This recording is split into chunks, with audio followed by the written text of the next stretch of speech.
ওই তো ঘুরে যাচ্ছে।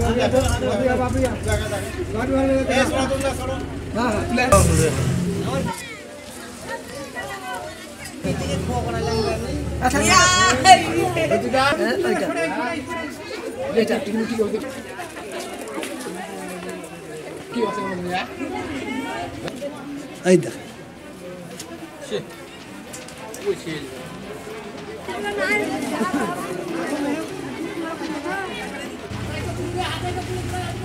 ওই তো ঘুরে যাচ্ছে।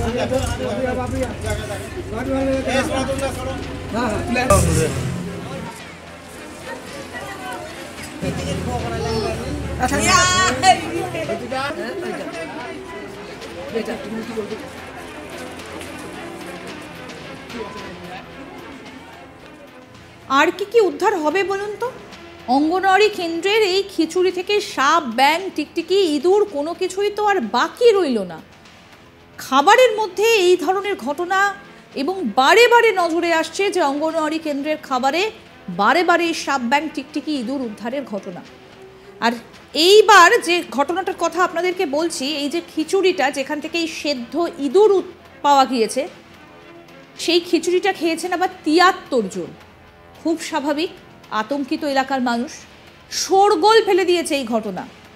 বীরভূমের নলহাটির কুরুম গ্রামের মহিষপাড়া ৩ নম্বর অঙ্গনওয়াড়ি কেন্দ্রের ঘটনা। শনিবার ২৩শে ডিসেম্বর সকালে ওই অঙ্গনওয়াড়ি কেন্দ্র থেকে ৭৩ জন শিশু ও গর্ভবতী মহিলাকে খিচুড়ি দেওয়া হয়। সেই খিচুড়ি খাওয়ার সময় কেউ ইঁদুরের পা, কেউ ইঁদুরের দেহ দেখতে পান। তারপর তাদের মধ্যে একটা আতঙ্ক ছড়িয়ে পড়ে। খবর ছড়িয়ে পড়তেই অঙ্গনওয়াড়ি কেন্দ্রের সামনে বিক্ষোভ দেখাতে শুরু করেন এলাকার বাসিন্দারা। খবর পেয়ে ঘটনাস্থলে আসেন ওই অঙ্গনওয়াড়ি কেন্দ্রের এদিনের খিচুড়ি রাঁধুনি লক্ষ্মী মহারাজ। তার দাবি, তিনি চাল ও ডাল ভালো করে ধুয়ে বেছে রান্না করেছেন। কিভাবে খিচুড়ির মধ্যে ইঁদুর পড়ল সেটা বুঝতে পারছেন না। আসুন শোনাই রাঁধুনির বক্তব্য। লক্ষ্মী মহারাজ, শুনুন। আমি সকালবেলায় সেন্টারে এলাম, এসে ঘর ঝাঁট দিলাম। ঘর ঝাঁট দেওয়ার পরে বাচ্চাদেরকে সতরঞ্জি পেরে বসিয়ে দিলাম। বসিয়ে দেওয়ার পরে আমি নতুন বস্তা থেকে চাল নিলাম। চাল নিয়ে ওইখানে গেলাম, কলতলায় চাল ধুলাম। ধোয়ার পরে হাঁড়িতে দিলাম। হাঁড়িতে দেওয়ার পরে নুন হলুদ দিলাম। নুন হলুদ দেওয়ার পরে আমি জাল দিলাম। জাল টাল দেওয়ার পরে কতগুলো বাচ্চাকে, মাকে খাবার দিলাম। তখন তার আমার ৫-৬টা বাচ্চা মা দেওয়ার বাকি আছে। আমি টিফিনে মুড়ি নিলাম।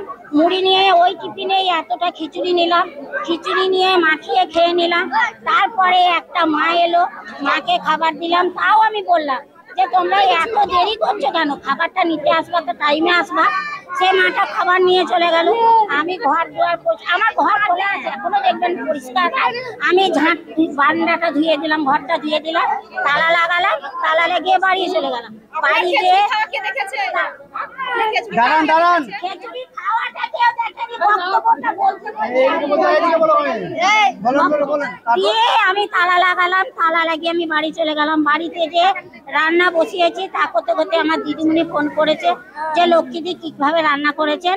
তা আমি বললাম যেমন আমি রান্না করি প্রত্যেকদিন সেই রকমই রান্না করেছি। না খিচুড়িতে ইঁদুর পড়েছে কি করে? আমি বললাম কত বড় ইঁদুর বলছো? বলছে লোকেরা বলছে এত বড় ইঁদুর। আমি তখন বলছি যখন আমি মাদেরকে খাবার দিই তখন তো আমি হাতায় ইঁদুরটা দেখতে পেতাম, হাতাতে আমি তো কিছু দেখতে পাইনি অন্নপূর্ণা। তাহলে কি হয়েছে আমি জানি না, চলো সেন্টারে যেয়ে দেখবো। আমার বাড়ি মেহেগ্রাম, আমি টোটো ধরে বাড়ি থেকে এসেছি। এসে কি দেখলেন? এসেই দেখছি ইঁদুর এই ব্যাপার। কোথা থেকে এলো ইঁদুর? সেইটাই আমারও বক্তব্য বলার। আপনি যেমনি দেখছেন আমিও তেমনি দেখছি। আপনি বলেন যে হাঁড়ির মধ্যে যদি রান্না করা হয় তাহলে একবার না একবার খিচুড়িটাতে দেখতে পাওয়া যাবে, ইঁদুরটাতে দেখতে পাওয়া যাবে। আমি কিন্তু চোখে দেখিনি। এখন বেরিয়েছে, কোন ভাবে বেরোলো, কি করে বেরোলো আমি বলতে পারছি না। আমি তর্কতেও নাই। এখন আমার দোষ যদি আপনি বলবেন আমার দোষ, যদি বলবেন এমনি দোষ তা দোষ।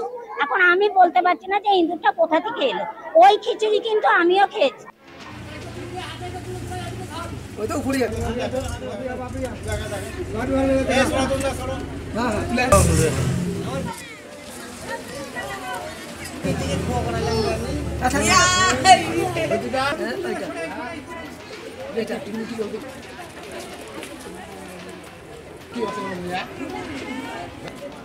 এলাকার বাসিন্দাদের অভিযোগ, ওই অঙ্গনওয়াড়ি কেন্দ্রের রাঁধুনি গাফিলতি করে রান্না করে।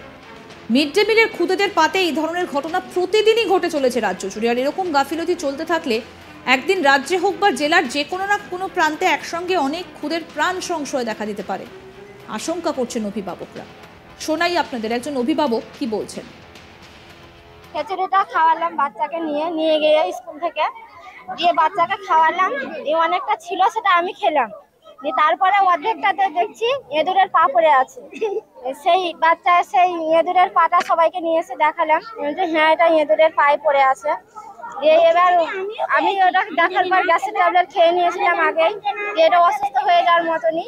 পরে পুরোটা দেখছি হাঁড়ির মধ্যে পুরো এঁদুরটাই পড়ে আছে হাঁড়ির মধ্যে। দিয়ে ওটা সবাইকে দেখালাম, ওটা অনেক বাচ্চা খেয়ে নিয়েছে, ওরা খেয়ে অসুস্থ হতে পারে ওই বাচ্চা সবাই। আপনার ভয় হচ্ছে? ভয় ওটা খাওয়ার পর যদি অসুস্থ হয়ে পড়ে তাহলে সেটারই ভয় হচ্ছে, যে অসুস্থ হয়ে পড়ে কেউ তাহলে ক্ষতি তো হতে পারে মানুষের। এরা এঁদুর আজকে পড়েছে, কালকে যদি টিকটিকি পড়তো তাহলে তো মানুষ অসুস্থ মানে মরে যাওয়ার দিকেই অনেকটা। টিকটিকি করলে তো মানুষ মরেই যাবে খেয়ে।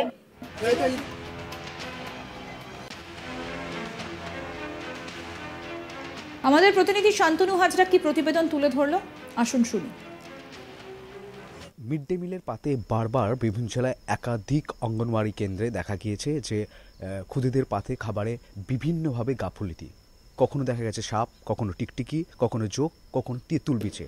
এই সমস্ত সামগ্রিক জিনিসই আমরা কিন্তু দেখেছি, এবং একজন দুজন তিনজন বাচ্চা না, বারবার আমরা দেখেছি 50 জন 53 জন বাচ্চা এবং শতাধিক বাচ্চা এই ধরনের খাবার খেয়ে অসুস্থ হয়ে তারা চিকিৎসাধীন হয়েছে। তাদের জন্য তড়িঘড়ি বীরভূম জেলা পুলিশ প্রশাসন হোক বা প্রশাসন হোক, সাধারণ প্রশাসন সকলেই কিন্তু মেডিকেল বোর্ডও গঠন করতে দেখেছে। এবার ঠিক কী ঘটনা ঘটল, বীরভূমের নলহাটিতে কুরুম গ্রামের 3 নম্বর অঙ্গনওয়াড়ি কেন্দ্রে দেখা গেল আস্ত একটি ইঁদুর, যে ইঁদুরটি পুরো রান্না হয়ে গেছে। সেই রান্না ইঁদুর খেয়েছে 73 জন বাচ্চা। একই সঙ্গে এই অঙ্গনওয়াড়ি কেন্দ্র থেকেই অন্তঃসত্ত্বা যে মায়েরা থাকে সেই মায়েদেরও খাবার দেওয়া হয়। একেবারে বলা যেতেই পারে যে ক্ষুদে শিশুসহ মায়েদেরও একদম যে জীবনের ঝুঁকি বা অসুস্থ হয়ে যাওয়ার যে ঝুঁকি, সেই ঝুঁকি কিন্তু বারবার দেখা যাচ্ছে। রীতিমতোই প্রশ্ন উঠছে এইটাই, মিড ডে মিলে খাবারে যদি এভাবেই গাফিলতি চলতে থাকে, একদিন বীরভূম জেলা কেন রাজ্যেও দেখা যাচ্ছে যে মিড ডে মিলের পাতে, শিশুদের পাতে বারবার খাদ্যে কিন্তু গাফিলতি দেখা যাচ্ছে। এই গাফিলতি নিয়ে বারবার কখনোই প্রশাসন তীব্র তৎপরতা কিন্তু দেখাচ্ছে না। এই তীব্র তৎপরতা যদি না দেখায়, একদিন দেখা যাবে এই বীরভূমে হোক বা রাজ্যের যে কোনো প্রান্তেই হোক, মিড ডে মিলে খাবারের পাতে এই ধরনের বিষক্রিয়ার কারণে বহু শিশুদের প্রাণ হারাতে হবে। আর সেই সব প্রাণ হারানোর জন্য দায়ী থাকবে এই সমস্ত গাফিলতি দিকগুলি। বীরভূম থেকে শান্তনু হাজরা, আজ তাক বাংলা। আরও আপডেট পেতে আজ তাক বাংলার ইউটিউব চ্যানেল সাবস্ক্রাইব করুন, নোটিফিকেশন পেতে বেল বাটন অপশন প্রেস করুন। এই ভিডিও সম্পর্কে আপনাদের মতামত জানান, কমেন্ট করুন, শেয়ার করুন, হোয়াটসঅ্যাপে ফলো করুন আজ তাক বাংলা।